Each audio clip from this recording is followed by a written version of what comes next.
नमस्कार मंडळी. प्रसार प्रकाशन पुणे आणि ई प्रसारण इंटरनेट रेडिओ यांच्या संयुक्त विद्यमाने इंडिक रूट या चॅनलवर आज आपण भेटणार आहोत डॉक्टर धनश्रीताई शेजवलकर यांना. नमस्कार. आपल्या या कार्यक्रमात स्वागत असो. धन्यवाद ताई. आज तुम्हाला प्रश्न पडला असेल कोणत्या विषयावरती आपण बोलणार, तर आपण आज सांस्कृतिक अभ्यास या विषयावरती बोलणार आहोत. केवढा अवघड शब्द आहे ना, सांस्कृतिक अभ्यास म्हणजे नक्की का असं एकदम आपल्याला होतं. पण धनश्रीताईंची ही खासियत आहे की इतका वेगळा आणि अवघड विषय ते फार सोपा करून सांगतात. मुळात सांस्कृतिक अभ्यास म्हणजे काय, त्याचा भाषेशी कसा परिणाम आहे आणि अशा प्रकारच्या कितीतरी गोष्टींचा आज आपण उहापोह करणार आहोत. तत्पूर्वी मी आपल्याला त्यांचा परिचय करून देते. डॉक्टर धनश्रीताई शेजवलकर या संस्कृत भाषेमध्ये विशारद असून, पारंगत असून PhD त्यांनी केलेली आहे. भारतीय विद्या हा त्यांच्या PhDचा विषय आहे आणि टिळक महाराष्ट्र विद्यापीठ पुणे इथून त्यांनी त्या संपादन केल्या आहेत. पुणे विद्यापीठातून त्यांनी BA आणि MA भूगोल या विषयात केले आहे. सध्या टिळक महाराष्ट्र विद्यापीठ येथे त्या अभ्यागत प्राध्यापक म्हणून कार्यरत आहेत. त्रिधारा प्रकाशन नावाचे संस्कृतच्या पुस्तकांचे प्रकाशन करणारी त्यांची संस्था गेली 8 वर्षे आहे. याद्वारा 53वे पुस्तक नुकतेच प्रकाशित झाले आहे आणि मला खरोखरच या गोष्टीबद्दल त्यांचं फार कौतुक वाटतं. थँक्यू. धन्यवाद. अशा वेगळ्या विषयावरती प्रकाशन काढणं आणि ते चिकाटीने ते चालू ठेवणं या सगळ्या गोष्टी खूप अवघड असतात आणि त्या या यशस्वीरित्या करत आहेत म्हणून त्यांचं खास कौतुक. गेली 25पेक्षाही जास्त वर्षे शालेय स्तरावर विद्यार्थी आणि शिक्षक यांना प्रशिक्षित करण्याचे काम त्या अव्याहतपणे करीत आहेत. स्वातंत्र्यवीर सावरकर सामाजिक संस्थेतर्फे त्यांना 2024मध्ये भाषा पुरस्कार प्राप्त झाला आहे. संस्कृत व्याकरण आणि प्राचीन भारतीय संस्कृती हे त्यांच्या विशेष अध्ययनाचे विषय आहेत. आता ही आपण त्यांची थोडक्यात ओळख करून घेतलेली आहे. याच्यापेक्षाही बरीच मोठी ओळख आहे त्यांची. पण आता आपण आपल्या विषयाकडे वळूया. मुळात सांस्कृतिक अभ्यास, कल्चरल स्टडीज असा आपण विचार करत असताना खूप मुळात अगदी मूलभूत प्रश्न आपल्याला ते पडतात. ते म्हणजे असं आहे की संस्कृती म्हणजे काय, आणि मग संस्कृतीचा विचार करताना प्रकृती, विकृती आणि संस्कृती या सगळ्या संकल्पना ओळीने येतात. तर मुळात या सगळ्या काय आहेत? सर्वप्रथम मी आपले खूप आभार मानते की हा विषय लोकांपर्यंत पोचावा याच्यासाठी तुम्ही मला इथे निमंत्रित केलं. सांस्कृतिक म्हटल्यानंतर खूप जणांना वाटतं की संस्कृतशी याचा संबंध आहे फक्त. पण सांस्कृतिक हा जो शब्द आहे तो संस्कृती या शब्दापासून तयार झालेला आहे. म्हणजे जसं प्रकृतीपासून प्राकृतिक तसं संस्कृतीपासून सांस्कृतिक. त्यामुळे संस्कृतीशी संबंधित ते सांस्कृतिक.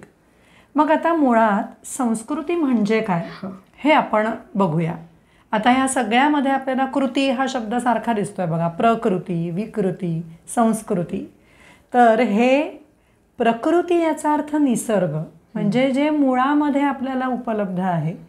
मग नद्या असतील, पर्वत असतील, झाडं असतील, वारे असतील, पंचमहाभूत ज्यांना आपण म्हणतो, तो सगळा निसर्ग ही प्रकृती आहे. मग त्याच्याचमध्ये सापडणारे दगड असतील, ही पण प्रकृती आहे. अगदी बरोबर. विकृती याचा अर्थ त्याच्यात होणारे बदल. ओके. म्हणजे जर आपण त्या अश्मयुगीन मानवाकडे उदाहरणार्थ बघितलं तर आपण असं बघतो की त्या मानवाकडे आजूबाजूला दगड त्याला दिसत होते. त्या दगडांच्या मदतीने त्यांनी त्याला पाहिजे तशी हत्यारं तयार करून घेतली. बरोबर. हा बदल त्यांनी घडवला. ह्याला विकृती असं आपण म्हणू शकतो. बरोबर. आणि यालाच वेगवेगळ्या समजुती जोडून, मग त्या धर्माच्या असतील किंवा त्या इतर काही सामाजिक असतील संकल्पना, ह्या जेव्हा जोडल्या जातात तेव्हा त्यांना संस्कृती असं म्हटलं जातं. म्हणजे मगाचाच दगड आणि त्याच्यापासून बनवलेलं हत्यार हेच उदाहरण जर पुढे घ्यायचं तर याच दगडापासून निर्माण होणारी मूर्ती ही संस्कृती आहे. कारण ती एकदा मूर्ती आपण म्हणली की त्याच्यामध्ये धर्म आला, ती विशिष्ट देवता आली, मग तिचा कसा एकंदरीत आकृती पाहिजे याबद्दलच्या संकल्पना आल्या, मग तिची जी लांछनं किंवा तिची जी आपण काही आयुध म्हणतो किंवा तिच्या खुणा म्हणतो त्या देवतेच्या, ह्या सगळ्या आल्या. ह्या सगळ्या मिळून त्या दगडापासून आपण जी मूर्ती घडवली ती संस्कृती आहे. बरोबर. त्यामुळे थोडक्यात संस्कृती ह्याचा अर्थ हजारो वर्ष माणूस जे विकसित होतोय स्वतः, तर त्यांनी निसर्गाला विविध प्रकारे दिलेला प्रतिसाद अच्छा. म्हणजे संस्कृती, अशी आपण अगदी सोपी त्याची एक संकल्पना समजून घेऊ शकतो. बरं. पण आता इथे एक किंचित विषयापासून आपण थोडं दूर गेलो असं वाटेल, पण तरी मला आपल्या श्रोत्यांच्या वतीने काही प्रश्न विचारायचा आहे. हां, की आत्ता विकृती म्हणजे बदल असं तुम्ही सांगितलं, किंवा मूर्तीचं उदाहरण देताना तिच्यावर कोणती लांछनं असावी असं सांगितलं.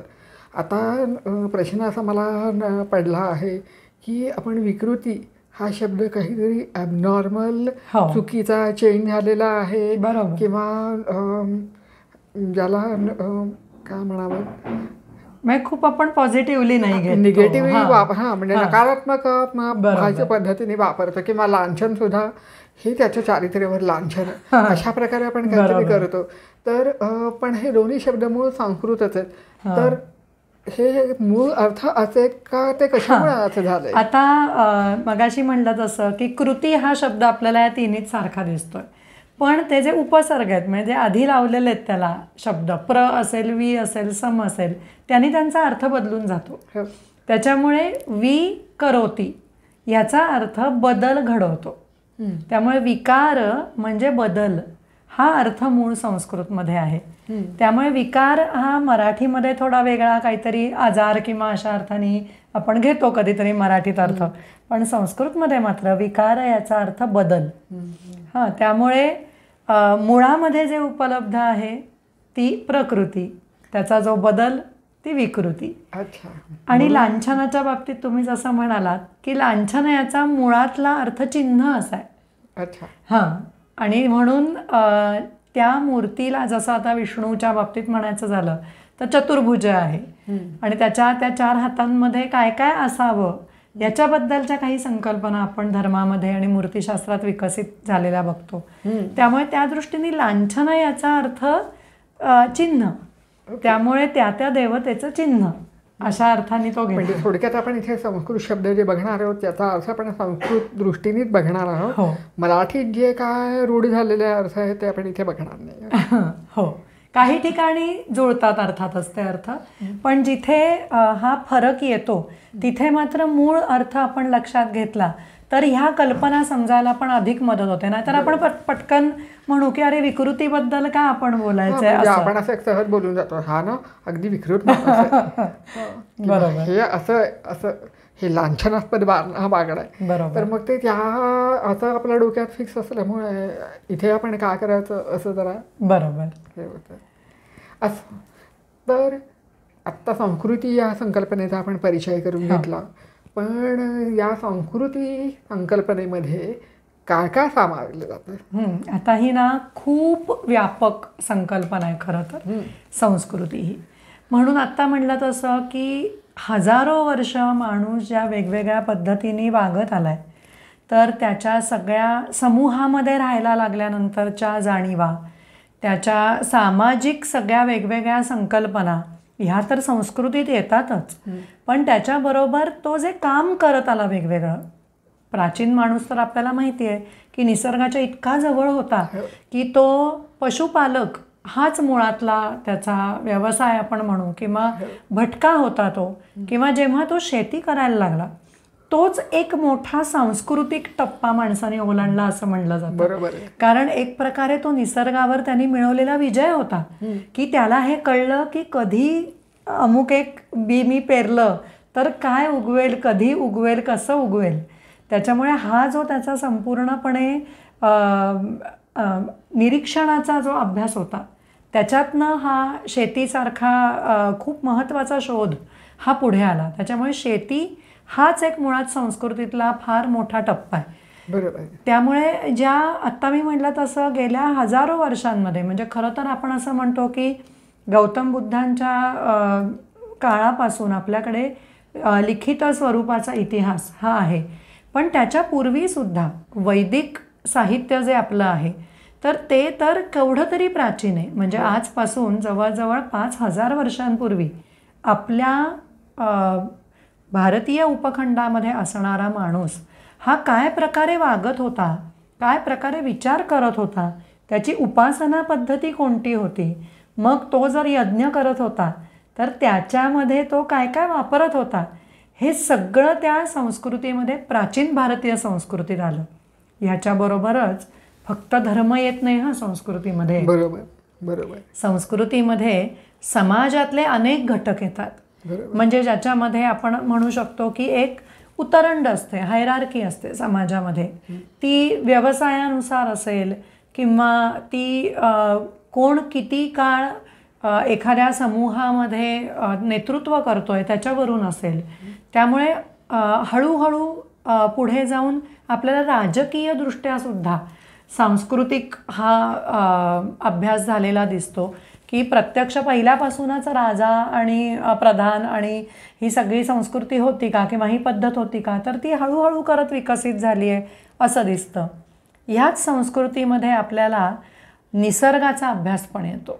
म्हणजे कोणत्या प्रकारे, मगाशी जसं म्हटलं तसं की मला उपलब्ध असलेली साधनं कोणती कोणती आहेत आणि त्या साधनांद्वारे मी माझ्या समजुतीतून काय काय घडवतोय. बरोबर. हां, म्हणजे जसं आपण मगाशी मूर्तीबद्दल म्हणलं किंवा मंदिरांबद्दल आपण म्हणतो किंवा अगदी अश्मयुगीन मानवाने केलेली हत्यार, हा पण एक त्यांनी दिलेला प्रतिसाद आहे ना निसर्गाला, की त्याला जे हवंय निसर्गामधनं केलेला बदल.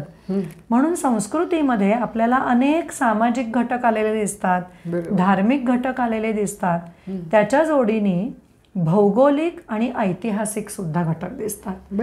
कारण समाजाचा अभ्यास हा आपल्याला शेकडो वर्षांचा, हजारो वर्षांचा केल्यानंतर आज आपण असे का बरं वागतो याची उत्तरं मिळू शकतात. म्हणजे अगदी साधं तुम्हाला उदाहरण द्यायचं ना ताई, तर आजही आपण कोणी गावाला निघालेलं असलं तर त्याच्या हातावरती दही ठेवतो. हां, दही घालतो आणि आपण अशी कामना करतो की त्यांनी वेळेवरती आपला कार्यभाग जो असेल तो व्यवस्थित पूर्ण करून परत यावं. बरोबर. त्याला रक्षणासाठी ओवाळलं जातं. तसंच व्यवस्थित तो सगळा आपलं काम करून परत आला माणूस तरीसुद्धा आपण त्याला ओवाळतो. ह्याला आपण नीराजना म्हणतो. हां, तर हा जो नीराजनेचा प्रकार आहे तर तो आपण एक रक्षक कवच त्या माणसाभोवती निर्माण करतोय अशी एक आपण कल्पना करतो. म्हणून ही संस्कृती की त्या माणसाचा संपूर्णपणे बाबा सांभाळ व्हावा म्हणून या पद्धतीने काही समजुती पण संस्कृतीमध्ये जोडलेल्या असतात. भौगोलिक तर संदर्भ भरपूरच असतात, कारण नद्यांच्या काठीच माणूस हा कायम राहिलेला आहे. त्याच्यामुळे पाण्याचा आणि माणसाचा फार संबंध आहे. मग आपल्याला असंही दिसतं की शेकडो हजारो वर्षांमध्ये या पाण्याचा वापर माणसांनी त्याच्या निरनिराळ्या समजुती विकसित करण्यासाठी कसा केलाय. म्हणजे जसं आपल्याला वैदिक धर्मामध्ये वेगवेगळ्या प्रकारे दुधाचा, तुपाचा वापर दिसतो यज्ञात, तसा पुढे जाऊन पुराणांच्या धर्मामध्ये तिथे आपल्याला तीर्थांचा संबंध दिसतो. त्यामुळे अशी हळूहळू संस्कृती ही विकसित होत जाते. म्हणून सांस्कृतिक अभ्यास याच्यामध्ये या सगळ्याचा समावेश होतो. म्हणजे आपल्याला लक्षात येईल की आपण या सांस्कृतिक अभ्यास करत करतच खरं तर पुढे आलेलो. पण हा शब्द आपल्याला फारसा परिचयाचा नसल्यामुळे असं वाटतं की अरे काहीतरी आपण फारच वेगळं करतोय असं वाटतं. पण खरं तर तो आपल्या रोजच्या जीवनाचाच भाग आहे. अगदी अगदी अगदी खरंच. म्हणजे हा संस्कृतीचा या अर्थाने विचार करणं ही पण एक खूप छान गोष्ट आहे. पण मग आता पुढचा असा विषय येतो की हे जे काय सगळे संस्कृतीचा अभ्यास किंवा हे जे सगळे घटक आहेत त्याच्यातला एक मोठा भाग म्हणजे भाषा. खरं तर या भाषेचा आणि या सांस्कृतिक अभ्यास यांचा काही परस्पर संबंध आहे का? म्हणजे उदाहरणार्थ भाषेचे निरनिराळे टप्पे, प्रकार, साहित्य आणि त्यातून डोकावणारे सांस्कृतिक पैलू. हो, नक्कीच आहे. कारण माणसाच्या वेगवेगळ्या विकासांच्या टप्प्यावर आपल्याला त्यांनी वापरलेली भाषा पण वेगळी आहे हे लक्षात येतं. म्हणजे वेगळी म्हणजे कसं, आता आपल्याला वाटेल की आपण दोघी बोलतोय की, त्याच्यामुळे काय आपल्याला भाषा येतेच असं आपल्याला कायम वाटत राहतं. पण आपण जे बोलतोय ते आपल्याला आजच्या 10 वर्षाच्या मुलाला कळेल का याची खात्री आहे का? म्हणजे जसं आपण जे शब्द निवडतो आहोत तर त्याच्यासाठी एक विशिष्ट काहीतरी संदर्भ ज्यांना माहिती आहे ती लोक ह्याला छान समजून घेऊ शकतील. आज आपल्याला छोट्या मुलाशी कुठल्या बोलायचं असेल तर आपल्याला थोडं त्याच्या भाषेत बोलावं लागतं.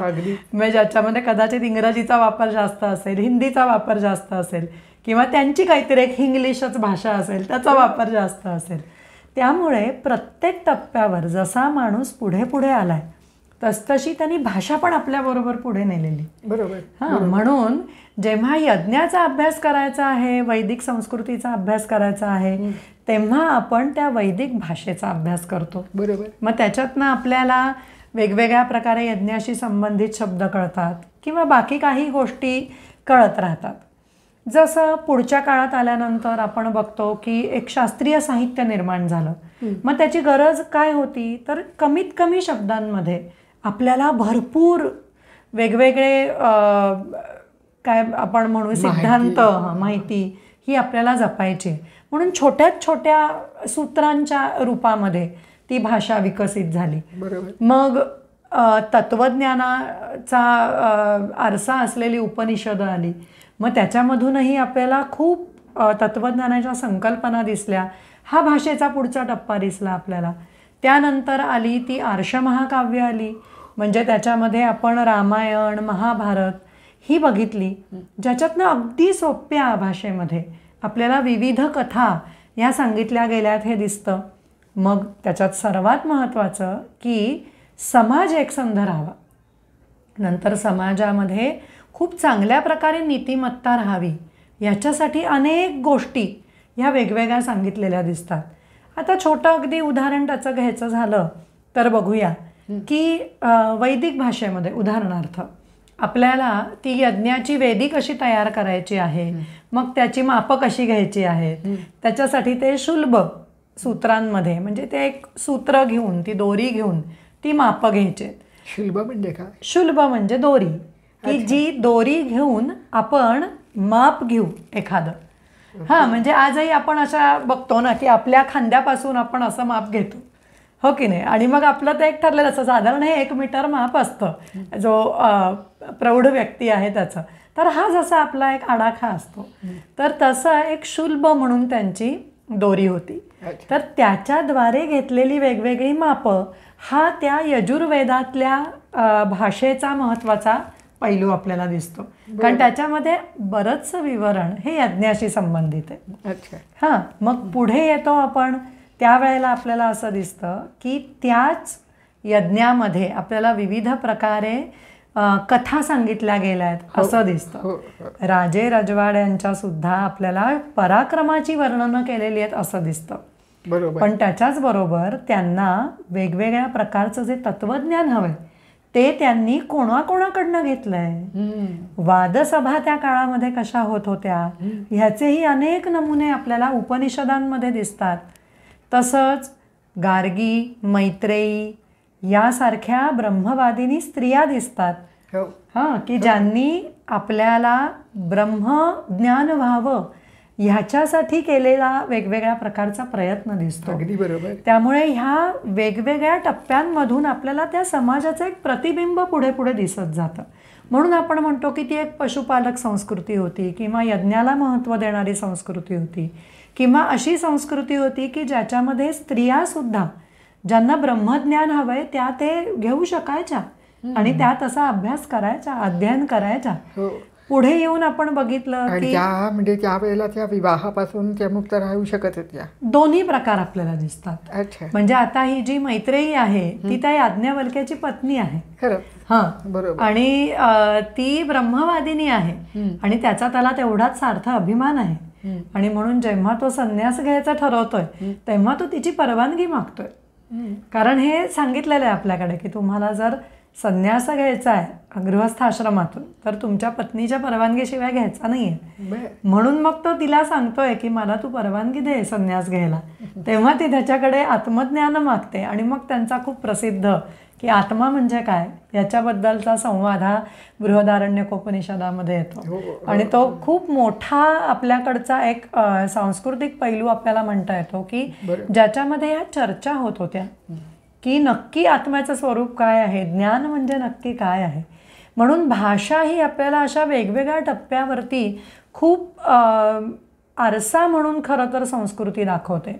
जसं पुढे आपण येतो कालिदासाच्या साहित्यामध्ये म्हणजे जवळजवळ गुप्त साम्राज्यात 4थ्या शतकामध्ये तर तेव्हा तर आपल्याला असं दिसतं की ही आपण आज ज्याला भारतीय संस्कृती म्हणून गौरवाने म्हणतो ना तर त्याच्यामधला खूपसा भाग हा त्या काळापासून प्रचारात आहे. हां म्हणजे जसं थोरा मोठ्यांशी विनयाने वागणं किंवा आता आश्रमामध्ये जातोय दुष्यंत शकुंतला अभिज्ञान शाकुंतल हे जे कालिदासाचं नाटक आहे त्याच्यामध्ये तो दुष्यंत आलेला आहे एका आश्रमामध्ये आणि तो म्हणजे काय म्हणतो आपण अचानकपणे तिथे आलेला तो केलाय खरं शिकारीला आणि त्याच्या नकळत तो त्या हरणाच्या मागे मागे जातोय आणि त्याला एकदम दिसतं की अरे हा आश्रमातला हरिण आहे म्हणून मारू नका असं सांगणारे त्याला तिथे तापस दिसत आहेत. त्याच्यामुळे एकदम तो दक्ष होतो आणि मग त्याला असं लक्षात येतं की नाही ही आश्रमाची भूमी आहे म्हणजे आपण अजिबातच इथे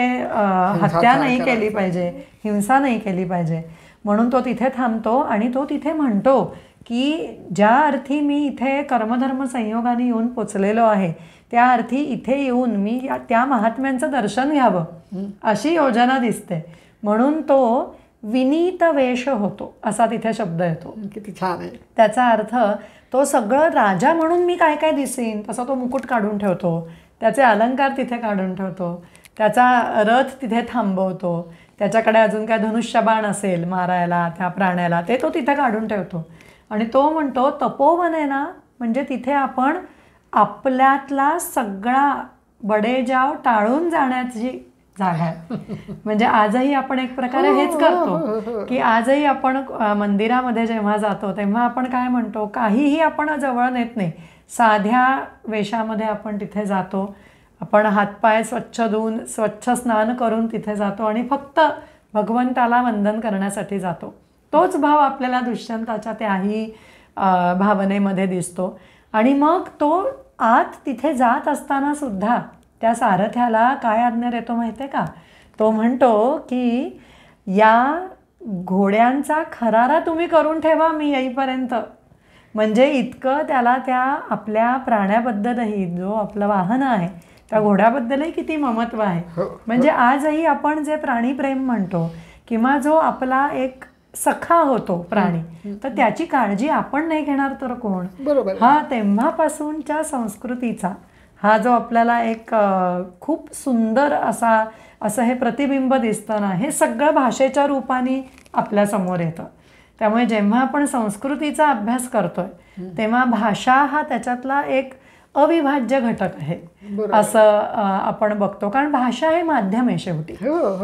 त्यामुळे त्या साधनाच्या द्वारे आपण खूप वेगवेगळी माहिती पोचवू शकतो. दरवेळेला मनोरंजन नाही आहे भाषेतनं. त्यामुळे जसं शास्त्र आहे त्याच्यामध्ये विज्ञान आहे तंत्रज्ञान आहे तशी ही सगळी माहिती आणि त्याच्यातनं कळणारी संस्कृती हा पण सगळा भाषेचा आणि सांस्कृतिक अभ्यासाचा फार जवळचा संबंध आहे.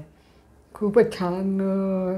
म्हणजे हे अगदी अशा दृष्टीने आपण विचार करणं हे खूप छान वाटतंय. कारण त्याच्यातनं आपल्याला खूप साऱ्या गोष्टी कळत जातात. आपला इतिहास नव्याने समजत जातो आणि संस्कृती पण समजून घ्यायला फार मदत होते. असं असतं की उठायचं आणि काहीतरी आपल्याला एक विधान करून टाकायचं ही फार सोपी गोष्ट असते. बरोबर. पण हा असा अभ्यास केला समजून घेतलं की मग कळतं की नक्की काय आहे. बरोबर. खरं. पण आता ज्याला आंतरविद्या शाखीय स्वरूप असलेला हा जो सांस्कृतिक अभ्यास आहे तर याचा कोणत्या कोणत्या विषयांशी संबंध येतो. म्हणजे आता आपण भाषा हा एक पैलू बघितला पण भाषेव्यतिरिक्त कितीतरी गोष्टी असतील तिथे. तर त्या कोणत्या? नक्कीच. म्हणजे आता आंतरविद्या शाखीय असं जेव्हा आपण म्हणतो इंटरडिसिप्लिनरी तर विद्याशाखा म्हणजे काय हे पण एक छोटंसं आपण बघूया की आज आपण कसं म्हणतो सायन्स, आर्ट्स, कॉमर्स अशा 3 शाखा आहेत आणि त्यांच्यामध्ये अमुक अमुक प्रकारचे विषय शिकले जातात. म्हणजे समजा मी आता BA करते तर मला काही बाबा फिजिक्स शिकता येणार नाही. अशी आपल्याकडची एक काय म्हणू कंपार्टमेंट्स आहेत, अशी आपली अगदी घट्ट विभागणी आहे त्याची. म्हणून आपल्याकडे या इंटरडिसिप्लिनरी ह्या शब्दाला जास्त महत्व आहे. पण जेव्हा आपण भारतीय विद्या हा शब्द बघतो की प्राचीन भारतामधला जो इतिहास आहे किंवा प्राचीन भारतीय संस्कृती जी आहे तीच आंतरविद्याशाखी आहे खरं तर. म्हणजे जसं मी मगाशी यज्ञाचं जे उदाहरण दिलं की त्या शुल्बाला घेऊन, त्या दोरीला घेऊन मला जर ती वेदी तयार करायची आहे तर मला तिथे भूमिती आली पाहिजे. मला त्या मातीचा पोत माहिती पाहिजे, मला दगड माहिती पाहिजे, मला त्याच्यापासून वीट कशी तयार करायची, मातीपासून भौतिक शास्त्र आहे तेही माहिती पाहिजे. अगदी ते जर नीट झालं तर पुढचं धार्मिक आध्यात्मिक तुम्ही त्या आधारे. बरोबर, अगदी बरोबर. त्याच्यामुळे प्राचीन भारतामध्ये अशी घट्ट विभागणी ही नव्हती असं आपल्याला एक पहिलं लक्षात घेतलं पाहिजे. म्हणून आज आपण याला नक्कीच इंटरडिसिप्लिनरी म्हणणार आहोत. कारण आपण अनेक वर्ष अशा कंपार्टमेंट्समध्ये शिकतोय की तुला फिजिक्स, केमिस्ट्री, बायोलॉजी शिकायचं आहे का, मग तू सायन्सला जा. तुला भाषा शिकायच्या आहेत का, मग तू आर्ट्सला जा. तुला बिझनेस कसा करायचा आहे हे जाणून घ्यायचं आहे का, मग तू कॉमर्सला जा. पण संस्कृती ह्या सगळ्याचं मिश्रण आहे हे एव्हाना आता आपल्या लक्षात आलंय. त्याच्यामुळे सांस्कृतिक अभ्यास करत असताना आपल्याला या सगळ्याच विषयांशी कोणता ना कोणता तरी संबंध जोडायला लागणार आहे. म्हणजे जसं आत्ता म्हटलं तसं भूमिती आहे किंवा भूगर्भातले जे दगड आहेत त्यांचाही अभ्यास आपला पाहिजे. नंतर कुठलं लाकूड आणलं आपण वठलेल्या वृक्षाचं की ते पटकन जळणार आहे, त्याच्यामुळे वृक्षाचाही अभ्यास पाहिजे. पण आपल्या जवळपास कुठले वृक्ष मिळतात ह्याचं ज्ञान पाहिजे. त्याच्यामुळे निसर्गाचं फार सूक्ष्म निरीक्षण हे या सांस्कृतिक पैलूमध्ये आपल्याला अभिप्रेत आहे. शिवाय भूगोल, जसं म्हणलं तसं की तीर्थ या विषयाचा समजा मला पुराणातला अभ्यास करायचा आहे. आपल्याला महाभारतामध्येही दिसतं की अर्जुन वेगवेगळ्या ठिकाणी तीर्थयात्रेला गेलेला आहे किंवा पुराणांमधला तर फार महत्त्वाचा भागच आहे हा की वेगवेगळ्या तीर्थक्षेत्रांमध्ये काय प्रकारे आपण उपासना केली पाहिजे, कुठली व्रतं ही सांभाळली पाहिजेत वगैरे. तर त्यामुळे भूगोलाचा सुद्धा खूप चांगला अभ्यास हा सांस्कृतिक अभ्यासात असणं गरजेचं असतं. म्हणजे आपल्याला ना आज भूगोल म्हणून फक्त एखादं काय देश आणि त्याची राजधानी म्हणजे भूगोल किंवा अमुक एक पीक कुठे येतं म्हणजे भूगोल तुला माहिती आहे असं खूप त्याचं संकुचित स्वरूप नाही आहे भूगोलाचं. भूगोल याचा अर्थसुद्धा की तुम्ही आजूबाजूला जे काही नैसर्गिक भूरूपं बघताय, तुम्ही नद्या बघताय, तुम्ही पर्वत बघताय किंवा तुम्ही एक छोटीशीच काहीतरी टेकडे बघताय पण थोडं लांब गेल्यानंतर तुम्हाला खूप मोठा डोंगर दिसतोय, मग आपण त्याच्यातनं रस्ता बनवलाय, घाट बनवलाय. तर ह्या सगळ्यांचा अभ्यास हा भूगोलामध्ये खरं तर अभिप्रेत असतो. याची खूप व्याप्ती खूप मोठी आहे. त्याच्याच बरोबर या आंतरविद्या शाखेमध्ये आपण जर विचार करायचा तर इतिहास म्हणजे विशेष करून प्राचीन भारतीय, मध्ययुगीन पण आणि त्या अर्थाने अर्वाचीन पण, म्हणजे इतिहासाचे सगळेच पैलू आपल्याला अभ्यासायला लागतात. कारण त्याच्यामधून आपल्याला राजकीय इतिहास कळत जातो, सामाजिक इतिहास कळत जातो.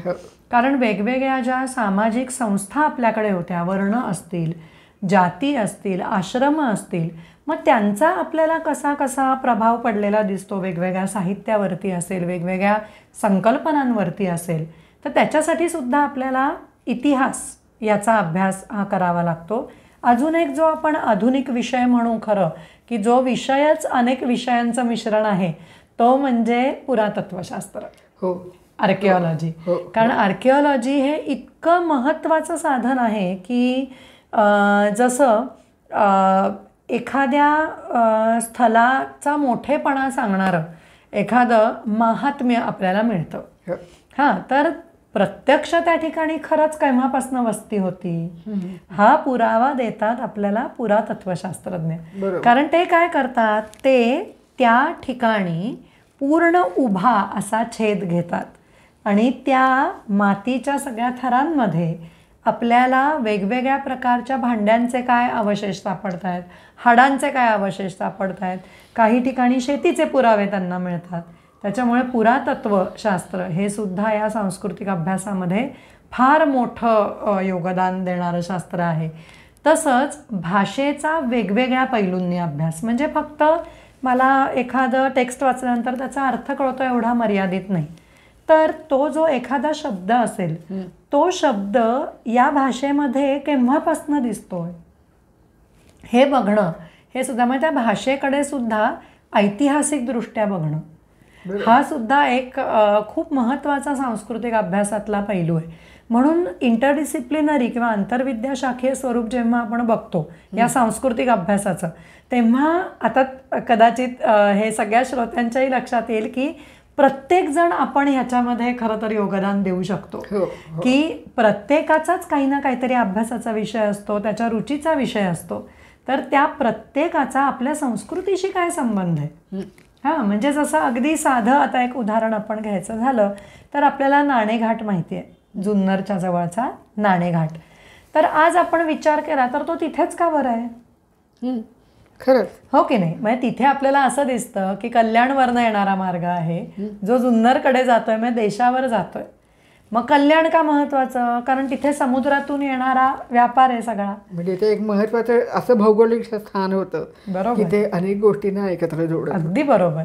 त्याच्यामुळे एखादं स्थळ सुद्धा विकसित का होत आहे, तर त्याचा नक्कीच कुठेतरी आर्थिक गणितांशी संबंध आहे, कारण त्याच्याशिवाय ते स्थळ टिकून राहू शकत नाही.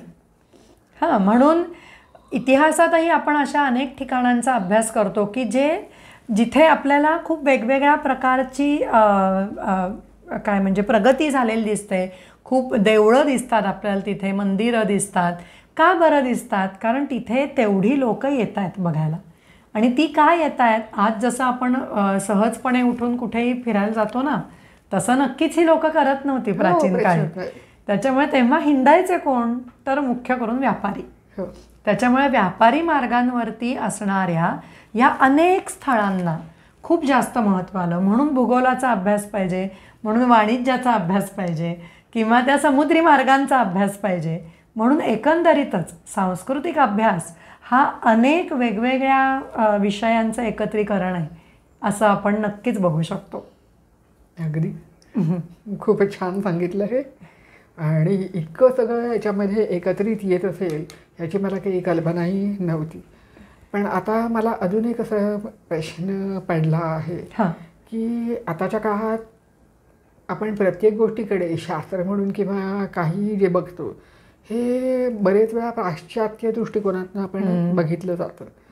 तर मग आपलं शास्त्र हे आपल्या भूमीतनं आपल्या पद्धतीने विकसित झालेलं असेल तर ते प्रत्येक वेळेला पाश्चात्य दृष्टिकोन ठेवून पाहता येईल का, हा एक पडलेला प्रश्न आहे. मग त्रयस्थ दृष्टिकोन ठेवून आपण याच्याकडे कसं बघू शकतो, हा पुढचा विचार. आणि मग आपणच आपल्या संस्कृतीकडे डोळसपणे त्रयस्थ दृष्टी पाहून कसं आपण पाहू शकतो, किंवा त्या दृष्टीने भाषेतील शब्दांचा आपण कसा विचार करू शकतो, असा एक प्रश्न मला पडला होता. हो, हा खूप महत्त्वाचा प्रश्न आहे ताई. कारण मुळातच सांस्कृतिक अभ्यास ही जी संकल्पना आहे ना, तीच पाश्चात्य आहे. हां, कारण आपलीच संस्कृती आहे ना, त्याच्यामुळे आपण आपल्या संस्कृतीला आपण महान मानतोच, तशी ती आहेच.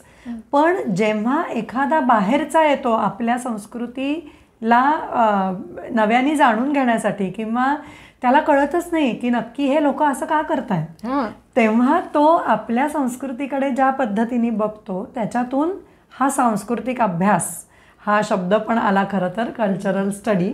आणि तो निश्चितच पाश्चात्य विचार आहे किंवा पाश्चात्य दृष्टिकोन आहे सांस्कृतिक अभ्यास. पण जो तुम्ही प्रश्न विचारला तो पण फार महत्त्वाचा वाटतो मला, की पाश्चात्य दृष्टिकोन त्रयस्थ असतो कायम. ते ना गुंतलेले नसतात आपल्या म्हणजे भारतीय संस्कृतीच्या विविध ग्रंथांमध्ये. ह्याचं कारण ते दुरूनच बघतायत. आपल्या ना रोजच्या जीवनाचा भाग असतो. जसं मला कायम लक्षात येतं की उठल्या उठल्या आपण पलंगावरनं पाय खाली ठेवतो तेव्हा आपण म्हणतोच भूमीला वंदन करणारा श्लोक. आपल्या नकळत आपल्या तोंडून तो बाहेर पडणारा श्लोक असतो. पण ह्याची उपपत्ती ह्या पाश्चात्य लोकांना आपण कशी लावणार, त्यांना आपण ते कसं समजावून देणार. म्हणून त्या दृष्टीने त्यांना असं वाटतं काय आपले सारखे नमस्कार करतात, सारखे हात जोडतात, असं हे त्यांना त्रयस्थ दृष्टिकोन म्हणून वाटतं. पण जेव्हा आपण आपल्या ह्या सगळ्या सवयी म्हणून आपण ज्या आपल्याला लागलेल्या आहेत, आपल्या संस्कृतीचा भाग आहेत, तेव्हा आपण हे लक्षात घेतो की it's a way to show your gratitude. म्हणजे कृतज्ञता हा आपल्या संस्कृतीचा जो गाभा आहे ना, तो आपण अगदी उठल्यापासून झोपेपर्यंत आपण तो पाळतोय. म्हणून सांस्कृतिक अभ्यास ही पाश्चात्य संकल्पना जरी असली तरी आजच्या काळामध्ये आपण ती आपल्या पद्धतीने करणं ही खूप जास्त गरजेची आहे. अगदी अगदी. आणि ती अजून जास्त गरजेची आहे असं मला असं वाटतं की लेट्स ॲग्री टू डिफर. पण आत्ता जे म्हणालीस तू की पाश्चात्य लोक त्रयस्थ दृष्टिकोनातनं आपल्याकडे बघतात, पण इंग्रजांनी जो काय इतिहास आपला केलेला अशा गोष्टी किंवा जो राजकीय दृष्टीने जो इतिहास त्यांनी मांडला तर त्यावेळेला असं नाही वाटत की त्यांनी त्रयस्थ दृष्टिकोन ठेवून आपल्याकडे पाहिलंय. मग त्याही वेळेला आत्ता तुम्ही म्हणाला तसं आपल्या दृष्टिकोनातनं आपल्या संस्कृतीकडे बघणं नक्कीच. म्हणजे तो त्रयस्थ दृष्टिकोन हा आपण ठेवणं गरजेचं आहे. कारण का आपण त्याच्यामध्ये बुडलेले आहोत, आपण आपल्या रोजच्या जीवनामध्ये त्या काही गोष्टी करतो आणि आपण त्याची वैज्ञानिक म्हणूया किंवा मानसिक किंवा मानसशास्त्रीय दृष्ट्या उपपत्ती जास्त चांगली लावू शकतो. आणि म्हणूनच ती आजच्या काळातली गरज आहे असं मला वाटतं. कारण मुळामध्ये संस्कृतमध्ये किंवा नंतर 12व्या-13व्या शतकानंतर मराठीमध्ये, हिंदीमध्ये, ब्रजभाषेमध्ये, इतर अनेक भारतीय भाषांमध्ये वेगवेगळ्या प्रकारचे जे ग्रंथ लिहून आपल्या ज्ञानाचं जतन केलं गेलं ना, तर ते नक्की कोणाला कळतं तर ज्याला भाषा उत्तम येते त्याला.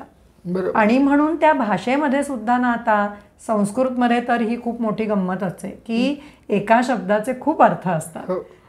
त्याच्यामुळे संदर्भानुसार नक्की तिथे अर्थ कोणता आहे आणि फक्त संदर्भानुसार नाही तर एखादं जर शास्त्र असेल तर त्या शास्त्रामध्ये त्या शब्दाला काही विशिष्ट अर्थ आहे का हे लक्षात घेऊनच पुढे जावं लागतं. नाहीतर मग काहीही त्याचा अर्थ हा विचित्र होतो. विशेष करून ना जिथे आपल्याला काही तांत्रिक शब्द म्हणजे तंत्रज्ञान या अर्थाने मी तांत्रिक म्हणते, तसे शब्द जेव्हा आपल्याला दिसतात ना, म्हणजे अंगुल असेल किंवा काही वजनाची परिमाणं असतील, तर ही सुद्धा ना आपल्याकडे जी त्या मापाची सांगितलेली आहेत ती लक्षात घेऊन पुढे जाण्याची गरज आहे. नाहीतर मग त्याची इंटरप्रिटेशन्स, त्याचे अर्थ हे खूप वेगवेगळे होत राहतात आणि एकंदरीत गोंधळाची परिस्थिती त्याच्यात निर्माण होते. म्हणून आज भारतातल्या लोकांनी जे भाषेचा, इतिहासाचा, प्राचीन संस्कृतीचा अभ्यास करण्यामध्ये खूप ज्यांना रुची आहे त्यांनी या सांस्कृतिक अभ्यासाकडे नक्की वळलं पाहिजे. कारण ह्याच्यामध्ये काय नाही आहे ताई, सगळं आहे. कारण तो ग्रंथ ना आपल्याशी बोलतो. कारण ती फक्त भाषा आणि अर्थ असं नसतं. त्याच्यामुळे आजच्या काळात सुद्धा या सांस्कृतिक अभ्यासाची मी तर म्हणते खूप जास्त गरज आहे. खरं खरं. म्हणजे आत्ता आपण जे बघितलं तर ते आजच्या काळाशीही हा सांस्कृतिक अभ्यास किती छान जोडला गेलेला आहे आणि त्याची का गरज आहे हे आता आपण बघितलं. पण याबरोबरच मला पुढे असं वाटतं की हे आजच्या काळातलं आपण का गरज आहे हे बघितलं, पण तरी संस्कृत साहित्यातील वेगवेगळी उदाहरणं घेऊन किंवा म्हणजे वैदिक काळ, आर्ष महाकाव्य काळ, पौराणिक, अभिजात साहित्य, मध्ययुगीन साहित्य किंवा आज जी अलीकडे उत्खननं जी झालेली आहे तर त्यातून त्या संस्कृतींचा झालेला अभ्यास, असं काही आम्हाला सांगणार का? हो, नक्कीच.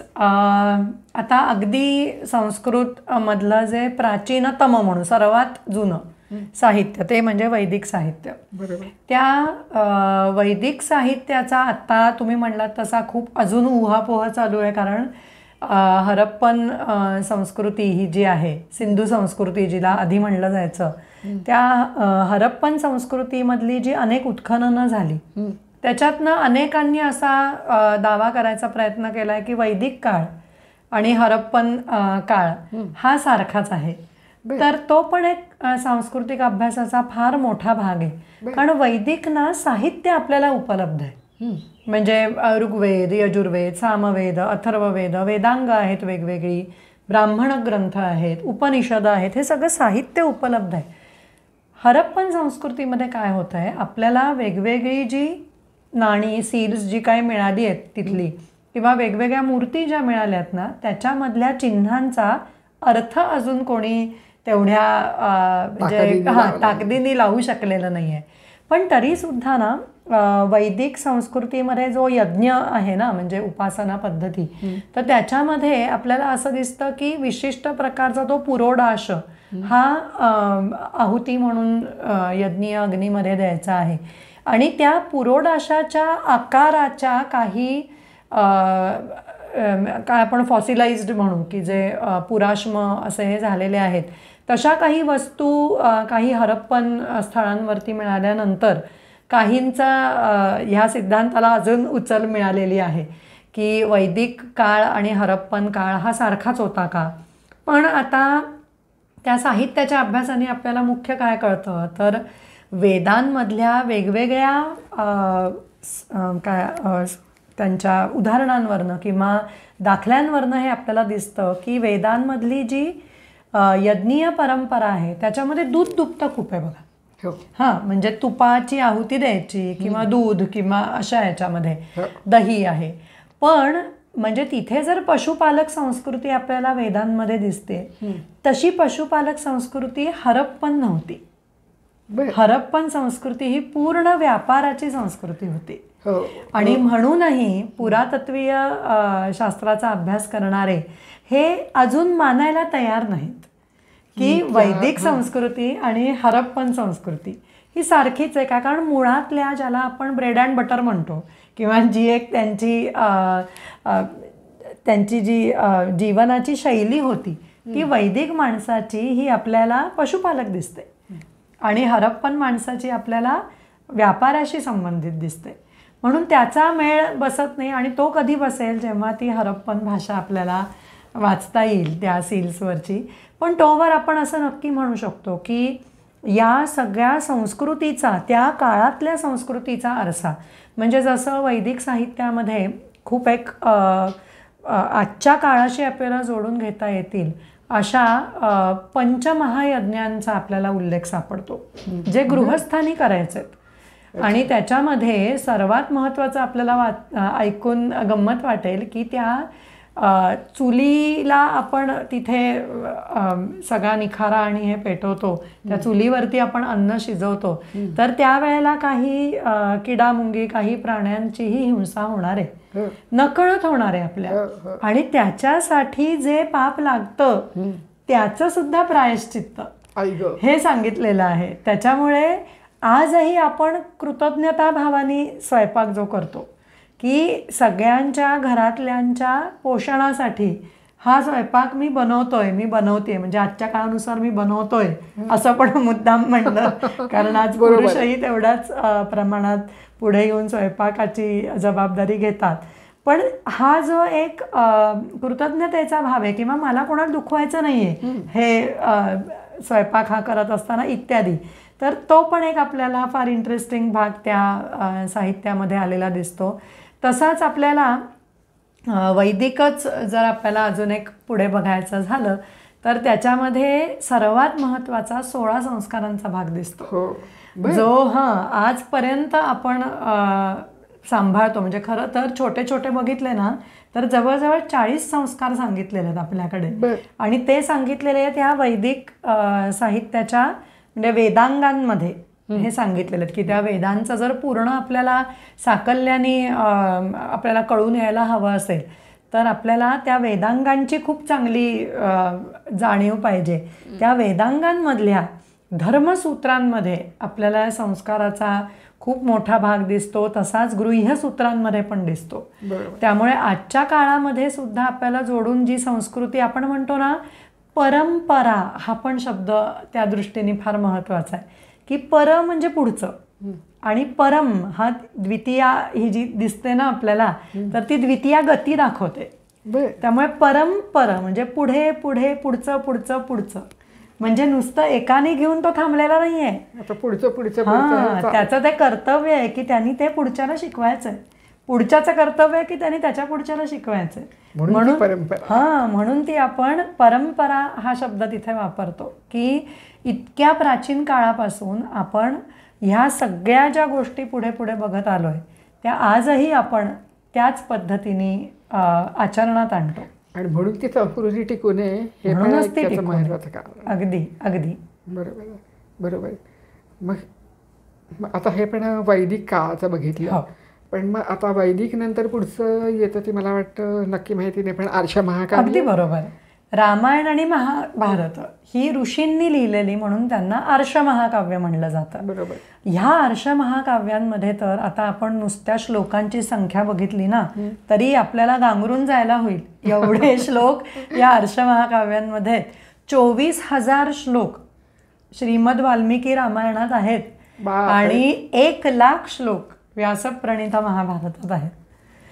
त्याच्यामुळे या एवढा पसारा असलेल्या 2च आर्ष महाकाव्यांमध्ये आपल्याला आपल्या संस्कृतीचं दर्शन घडणार नसेल तरच नवले असं म्हणायला पाहिजे. आता ह्या रामायण महाभारतामध्ये आपल्याला जसं हनुमानाच्या रूपामध्ये एक पूर्णपणे समर्पित असा सेवक दिसतो, जो भक्तच म्हणजे आपण म्हणू आज असा दिसतो, तशीच आपल्याला अतिशय पतिव्रता अशी सीता दिसते. आणि त्या सीतेचं तितकंच कौतुक असणारी अनसूया पण दिसते.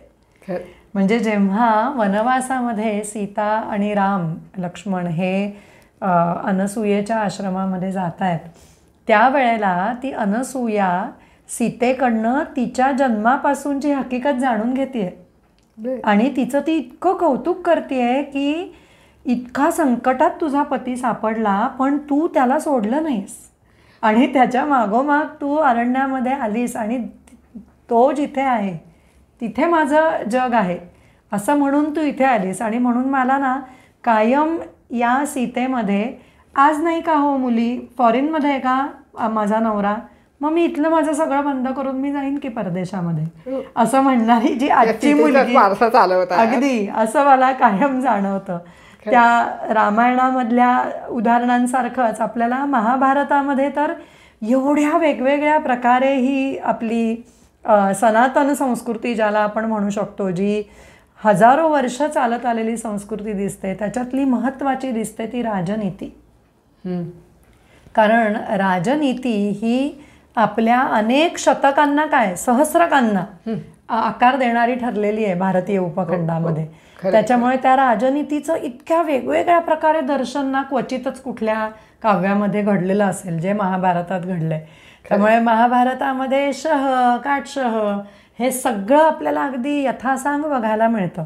पण त्याच्या जोडीने युद्ध नीती ही जी आहे महाभारतातली, मग व्यूहरचना असेल किंवा वेगवेगळ्या प्राण्यांचा वापर युद्धामध्ये केला गेलेला, शस्त्रांचा वापर आहे केला गेलेला, मग समंत्रक शस्त्र वापरणं हे जे असेल त्याचा वापर केला गेलेला आहे. त्याच्याच जोडीने जो रोटीबेटी व्यवहार आपण म्हणतो की राजकीय दृष्ट्या जिथे फायदा आहे किंवा ज्यांनी विस्तार होणार आहे साम्राज्याचा किंवा साम्राज्य बळकट होणार आहे अशा राज्यातली स्त्री ही पत्नी म्हणून आणणं हा पण जो विचार दिसतो आपल्याला तो महाभारतामध्ये मोठ्या प्रमाणावरती आहे. मग आता तिकडची जर कुठल्या वेगळ्या प्रांतातली स्त्री आपल्या घरात येणार असेल तर ती तिची संस्कृती घेऊन येणार. त्याच्यामुळे संस्कृतींची सरमिसळ ही तेव्हापासून आपल्याला विविध पद्धतीने ही झालेली दिसते की काही ठिकाणी मातृसत्ताक ज्याला म्हणतो अशी संस्कृती आहे किंवा ज्या ठिकाणी भाऊ बहिणीच्या घरी येऊन राहण्याची पद्धत आहे अशी सुद्धा आपल्याला ही महाभारतात अगदी ती सुद्धा आपल्याला संस्कृती दिसते. त्या जोडीने अजून एक महत्त्वाचा मला मगाशी जो भूगोलाचा आपण पैलू बघत होतो ना, अर्जुनाचा उत्तर दिग्विजय आहे बघा महाभारतामध्ये. राजसूय 2 वेळेला जेव्हा केला वेगवेगळ्या प्रसंगाने पांडवांनी, त्याच्यातला उत्तर दिग्विजय अर्जुनाने जो केलाय त्याच्यामध्ये खूप वेगवेगळ्या प्रांतांचं वर्णन येतं आणि त्या प्रांतांमधल्या राजांना कशा प्रकारे अर्जुनाने जिंकून घेतलं, किंवा काहींना त्यांनी फक्त कर द्यायला भाग पाडलं, किंवा काही जणांच्या इथे त्यांनी पूर्णतः जिंकून घेतलं, पूर्ण त्यांना नेस्तनाबूत केलंय आणि आपलं कोणीतरी माणूस तिथे नेमलंय, किंवा काही ठिकाणी तो शरणच आलाय राजा, त्याच्यामुळे त्याला शरणागती पत्करून त्याला तिथे आम्हाला कर दे बाबा तू आता असं करून नेमलेलं आहे. हे जे वेगवेगळे राजनीतीतले सुद्धा डावपेच दिसतात ना, त्याची अजून एक आपल्याला संगती पुढपर्यंत दिसते जेव्हा आपल्याला सामान्य कालाच्या म्हणजे इसवी सनाच्या 2ऱ्या-3ऱ्या शतकामध्ये समुद्रगुप्त राजा दिसतो. मी मुद्दाम आत्ता इथे सांगते आहे की राजनीती हा भारताला नवीन विषय नाही आणि त्याचं भाषांतर पॉलिटिक्स हे होत नाही. That is the science of polity. राजनीतीचं शास्त्र आहे ते. आणि त्याच्यामुळे अर्जुनाने ज्या पद्धतीने उत्तर दिग्विजयामध्ये विविध प्रांत जिंकले, तसे समुद्रगुप्ताने कुठल्या कुठल्या आपल्या सीमावर्ती राजांना जिंकलं. मग त्यांच्या बाबतीत त्यांनी तो व्यवहार कसा ठेवला, काहींना पूर्ण आत्ता मी म्हटलं तसं नेस्तनाबूत केलं, काहींची त्याला खूप मदत होणार होती, मग त्यांनी कसं मांडलिक करून घेतलं.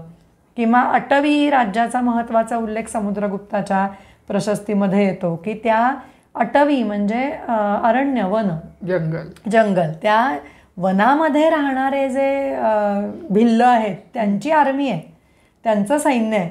मग त्याला ह्यांनी कसं वागवलेलं आहे आणि ते अटवी सैन्य हे फार महत्त्वाचं सैन्य पुढच्या काळामध्ये सुद्धा गणलं गेलेलं आहे.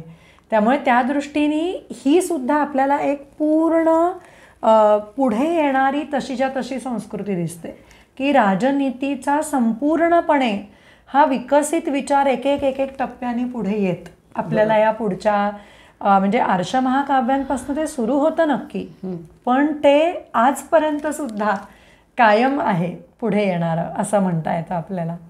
बरोबर आहे. मग अशा पद्धतीने आर्ष महाकाव्यांमधनं आपल्याला बरंच काही शिकायला मिळतं. मग आता त्याच्या पुढे तो पौराणिक काळ. हो, पौराणिक काळ तर आजच्या आपल्या जवळजवळ सगळ्याच धार्मिक विश्वाला व्यापून राहिला आहे असं मी म्हणेन. कारण आपण आज सुद्धा बघा एखादी पूजा आपण घरी करतो, काय समजा वास्तुशांती असेल किंवा उदकशांती असेल, अशा स्वरूपाची काही ग्रहशांती असेल किंवा इतर काही, तर तेव्हा आपण काय म्हणतो, श्रुती स्मृती पुराणोक्त फलप्राप्त्यर्थम. म्हणजे ती श्रुती म्हणजे वेद आहेत, स्मृती म्हणजे खूप ठिकाणी वेदांग असा त्याचा अर्थ घेतला जातो, किंवा ही आर्ष महाकाव्यात रामायण महाभारतासारखी आणि पुराण ह्यांच्यामध्ये जे जे फलं आपल्याला मिळू शकेल हे सांगितलंय, त्याच्यासाठी मी ही हे संकल्प सोडतोय अशा पद्धतीने तो यजमान ती ओळ म्हणत असतो. त्यामुळे आजचा धार्मिक आपला जो एक सगळा पिंड आहे तो हा पुष्कळसा पौराणिक आहे असं आपल्याला म्हणता येतं. कारण या पुराणांमध्ये ना सर्वात महत्त्वाचं सुरू झालं ते म्हणजे मंदिरांचा विकास आणि देवतांचा सगळा समूह, ब्रह्मा विष्णू महेश गणपती, शक्तीची वेगवेगळी रूपं, म्हणजे ज्याला आज आपण पंचायतन असं म्हणतो, त्याच्यामध्ये सौर म्हणजे सूर्याची सुद्धा उपासना करणारे हे सगळे आहेत. तर पौराणिक साहित्यामध्ये ना म्हणजे जरी 18 महापुराणं आपण म्हणत असलो तरी त्यांच्यामध्ये ना आपल्याला काही विषय हे सामान्यतः पुन्हा पुन्हा येतात असं दिसतं. जसं सगळ्याच बघा धर्मांमध्ये की ही सृष्टी कशी निर्माण झाली असेल याच्याबद्दलच्या खूप गोष्टी येतात, तसं आपल्या पुराणांमध्ये सुद्धा मनू आणि माशाची कथा जी येते ती सृष्टीच्या उत्पत्तीची म्हणजे सर्ग असं त्याला म्हणतो आपण. मग तसंच प्रतिसर्ग, प्रलय कसा झाला ह्याच्या वेगवेगळ्या कथा येतात. आणि मग सगळं जग नष्ट झालं तरी मग विष्णूने अवतार घेतला आणि ते जग पुन्हा सुरू केलं. मग त्याच्यामध्ये सुद्धा जे निरंतरता आहे की थांबलेलं नाही आहे जग, जग हे कायम पुढे पुढे येत गेलेलं आहे. तसंच वंश म्हणजे वेगवेगळ्या राजांच्या वंशावळी, ऋषींच्या वंशावळी ह्या पण पुराणांमध्ये येतात. मन्वंतरं येतात, म्हणजे ज्याला आपण एक आजच्या दृष्टीने म्हणू, मनु म्हणजे एक कालमापनाची पद्धत आहे. म्हणजे आज आपण काय म्हणू, 1 मिनिट झालं 60 सेकंद, मग काय 60 मिनिटांचा 1 तास झाला, 24 तासांचा 1 दिवस झाला. असं आजची आपली जी मोजणी आहे तशी त्या काळातल्या मानवाने आपल्याला आज मोजता सुद्धा येणार नाही इतक्या पुढपर्यंत मोजणी ही केलेली आहे. म्हणजे त्यासाठी ते शास्त्र तेवढं प्रगत असायला पाहिजे होतं आणि तो विचारही तेवढा हा पुढे गेलेला होता. आणि सर्वात महत्त्वाचं, त्यांनी तो लिहून ठेवला. हे फार महत्त्वाचं. कारण आपण वैदिक आणि आर्ष महाकाव्यांचा विचार केला ना, तर ती पुष्कळशी आपल्याला मौखिक स्वरूपात पुढे आलेली आहेत असं दिसणार आहे. पण पुराणांचं मात्र तसं नाही आहे. पुराणं ही लिखित स्वरूपामध्ये आपल्याकडे आलेली आहेत. म्हणून पुराणांमध्ये जसं आत्ता आपण राजनीतीचा विकास बघितला, धार्मिक विकास बघितला, तीर्थक्षेत्रांचा विकास झालेला आहे बघितलं, व्रत, केवढी वेगवेगळी व्रतं ही पुराणांमध्ये आपल्याला सापडतात. त्या व्रतांचा विचार आपल्याला दिसतो आहे. स्तोत्र दिसत आहेत वेगवेगळ्या देवतांना प्रसन्न करणारी. म्हणजे मग ती देवता आणि मानवी आकृती ह्यांच्यामधलं जे साधर्म्य आहे ना, त्याच्यावरनं त्या देवतेचं वेगवेगळ्या प्रकारे वर्णन केलेलं आहे. म्हणूनही पुराणं आपल्याकडे खूप प्रसिद्ध झालेली आहेत. आणि ती पुराणं लिहिण्याची परंपरा ही सुरू झाली किंवा पद्धत सुरू केली ती गुप्त राजांनी. त्याच्यामुळे सामान्य कालाच्या 4थ्या शतकापासून पुढे आपल्याला हे पौराणिक साहित्य दिसतं, ज्याच्यामधून आपल्याला हे ज्या धार्मिक संस्कृती जी आपण म्हणतोय त्याचे हे वेगवेगळे पैलू दिसतात. मूर्तिशास्त्र, जो धार्मिक आजच्या आपल्या काय म्हणू, एक लँडस्केप हा शब्द ज्या अर्थाने वापरतो आपण, की आजच्या आपल्या धार्मिक जाणीवांचा एक खूप मोठा भाग मंदिरं, मूर्ती यांनी जो व्यापलेला आहे, त्याचा विचार करणारी केवढी पुराणं आहेत आपल्याकडे. मग त्याच्यामध्ये त्या प्रत्येक देवता, समजा आता नरसिंह असेल तर तो फक्त एकटा नरसिंह आहे का, मग तो योगपट्ट पुढे घातलेला असा मांडी घालून बसलेला आहे का, किंवा तो विदर्ण म्हणजे त्या हिरण्यकशिपूला मारणार आहे का. तर त्या अर्थाने असे वेगवेगळ्या रूपातला नरसिंह दाखवण्याची पद्धत आहे. किंवा शिव तर केवढ्या वेगवेगळ्या प्रकारात, पार्वती बरोबरचा असेल किंवा त्या रावणाला धडा शिकवणारा असेल, विविध रूपामध्ये. म्हणजे ह्या सगळ्या आपल्या धार्मिक जाणीवा अजून विकसित करण्याचं काम ह्या पौराणिक साहित्याने केलेलं आहे. आणि म्हणून सांस्कृतिक अभ्यासामध्ये वेगवेगळे राजवंश आणि इतिहास हा पण बराच येतो, खूप मोठा भाग येतो पुराणांमध्ये. आणि आजच्या इतिहासाच्या अभ्यासकांचं मला वाटतं की हे एक महत्त्वाचं ना, त्यांनी एक शिवधनुष्य पेलायची गरज आहे, की पुराणांमध्ये सांगितलेल्या राजांच्या वंशावळी आणि प्रत्यक्ष आपल्याला जी वेगवेगळे अभ्यासातून मिळणारे घटक आहेत, जसं नाणी असतील समजा, तर त्या नाण्यांमधनं कळणारा इतिहास हा एक आपण राजांची वंशावळ तयार केली. आणि इथे पुराणांमध्ये त्याच वंशाची एक प्रकारची आपल्याला यादी दिसते. तर ती ताडून ती पुढे आणणं, कारण पुराणातल्या ग्रंथांवरती म्हणजे पुराणांवरती आक्षेप महत्त्वाचा घेतला जातो की त्यांच्यामध्ये खूप नव्याने श्लोक ॲड झालेले आहेत. हा पौराणिक साहित्यावरती खूप मोठा आक्षेप घेतला जातो. मग त्याला आपण या अभ्यासाच्या जोडीने, म्हणजे तो सांस्कृतिक अभ्यास सगळ्यांनी एकत्र करायची गोष्ट जे मी म्हणते ती ह्या दृष्टीने, की आज जर नाणकशास्त्राचा एक अभ्यासक हा मला माहिती पुरवत असेल की या राजवंशाची नाण्यांची आपल्याला ही यादी दिसते, आणि जर मी त्याला पुराणातल्या त्या यादीचा आधार दिला तर मी म्हणू शकते की पुराण हे सांगतायत आणि हे सांगतायत, मग नाणकशास्त्रवाल्यांनी मधले काही राजे मिळतात का हे बघावं, किंवा मी पुराणांमध्ये काही वेगवेगळ्या अजून पोथ्या आहेत का की ज्यांच्यामध्ये त्या राजांचा समावेश आहे. अशाही दृष्टीने आपल्याला नक्कीच तो संस्कृतीचा अभ्यास करता येतो. त्यानंतर येतं अभिजात साहित्य. हो, अभिजात साहित्य तर इतकं साहित्य आणि मध्ययुगीन साहित्य हे बऱ्यापैकी जवळजवळचं असेल. आता अभिजात साहित्य हे ना आपल्याला पौराणिक साहित्यापासून मुळात वेगळं काढायचं असतं, म्हणून आपण त्याला तो अभिजात किंवा विदग्ध हा शब्द वापरतो. म्हणजे जे ताऊन सुलाखून किंवा विशिष्ट नियमांनी जे बनलंय ना ते विदग्ध, ते अभिजात. म्हणजे जे आज लिहिलंय आणि उद्या प्रसृत केलंय असं नाही. मग त्याच्यावरती वेगवेगळ्या प्रकारचे संस्कार केलेले आहेत, की जसं जाणकारांकडे तपासायला दिलंय, त्यांनी सांगितलेले बदल केलेले आहेत, किंवा नाटक असेल समजा तर त्या अंकात विभागणी आहे त्याची. मग त्याच्यामध्ये कोण कोण पात्र आहेत, मग ती प्राकृत बोलणारी आहेत, वेगवेगळ्या या भाषा, प्रादेशिक भाषा बोलणारी आहेत, संस्कृत बोलणारी आहेत, त्याच्याप्रमाणे त्यांची विभागणी आहे का नाही, ह्या सगळ्या तांत्रिक गोष्टीसुद्धा त्याच्यामध्ये बघितल्या जातात, ज्या आपल्याला आर्ष महाकाव्यांमध्ये किंवा पौराणिक साहित्यात नाही दिसत. त्याच्यामुळे त्यांच्यापासनं वेगळं काढायला म्हणून आपण अभिजात साहित्य हा मुख्य प्रयोग करतो. आणि हे अभिजात साहित्य आपल्याला भास कवीपासनं पुढे आपण धरतो, किंवा त्याच्याच कदाचित समकालीन हा अश्वघोष असावा, पण आज आपल्याला त्यांच्या काळामध्ये अगदी साम्य आहे का हे नाही सांगता येत. पण साधारण इसवी सनाच्या पहिल्या शतकापासून, सामान्य कालाच्या पहिल्या शतकापासून पुढे हे अभिजात साहित्य आपल्याला मिळतं. ते ना जवळजवळ 12व्या शतकापर्यंत, म्हणजे जेव्हा आपल्याला श्रीहर्ष कवीचं नैषधीय चरित हे पंचमहाकाव्यातलं 5वं महाकाव्य आपण अभ्यासतो, तर तिथपर्यंत आपल्याला अभिजात साहित्याचा खूप मोठा एक पूर्ण लंबक आहे असं दिसतं. आणि त्याच्यानंतर आपण मध्ययुगीन म्हणतो, याचं कारण आपल्याकडे आक्रमणं खूप मोठ्या प्रमाणावर व्हायला सुरुवात झाली त्यानंतर, आणि म्हणून साहित्यामध्ये त्याचं प्रतिबिंब 100% पडलेलं दिसतं. म्हणून कालिदास, भास, भवभूती, माघ, श्रीहर्ष किंवा हर्षवर्धन, राजवर्धन, ह्या दंडी किंवा बाणभट्ट ह्यासारखे जे कवी आहेत, शूद्रक आहे, विशाख दत्त आहे, ह्यांच्या सगळ्यांच्या कलाकृतींना आपण अभिजात याच्यामध्ये धरतो.